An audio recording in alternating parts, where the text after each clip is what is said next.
Boys, and this is my mom, Karen Riley, who will be helping me in today's video. Today for my first aid course, I will be showing you how to properly bandage a wound as well as how to safely remove your gloves. My mom will be the victim in this scenario. First, you want to walk up to your victim and introduce yourself and let them know you are first aid certified and ask if they need help, which will look something like this. Hi, my name is Hannah DuBois and I am first aid certified. Do you need help today? Yes, I cut my arm. Okay, and where did you cut your arm? Right here. Once determining where the cut on your victim is located, you're going to want to clean your hands and apply medical exam gloves. Washing hands is necessary to avoid contamination. You want to wash your hands with soap and water, but if that is not available, you use hand sanitizer. After washing your hands, you're gonna want to apply your gloves.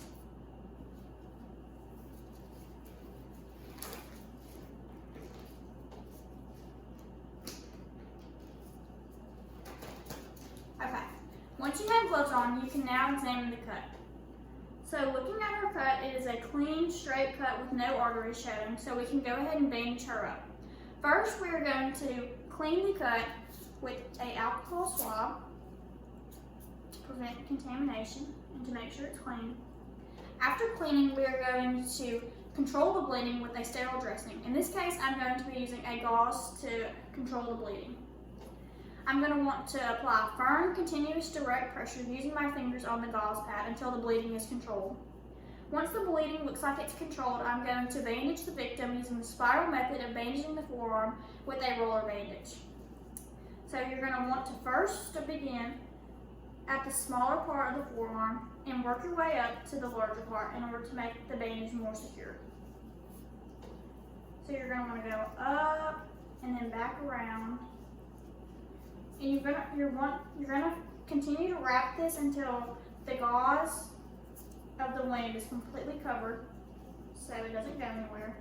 And you're gonna want to do this tight enough to where it is secure, but you're gonna also want to make sure that the victim is not getting their circulation cut off.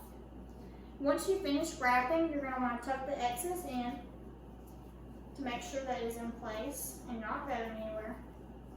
So once it's tucked in, you're going to ask the victim if they can move their arm. So yes. Can you move your arm? Yes. Okay.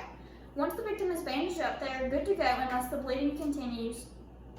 If the bleeding continues, the victim needs to seek further medical care at an emergency room. In this case, her bleeding is all set, so she is good to know.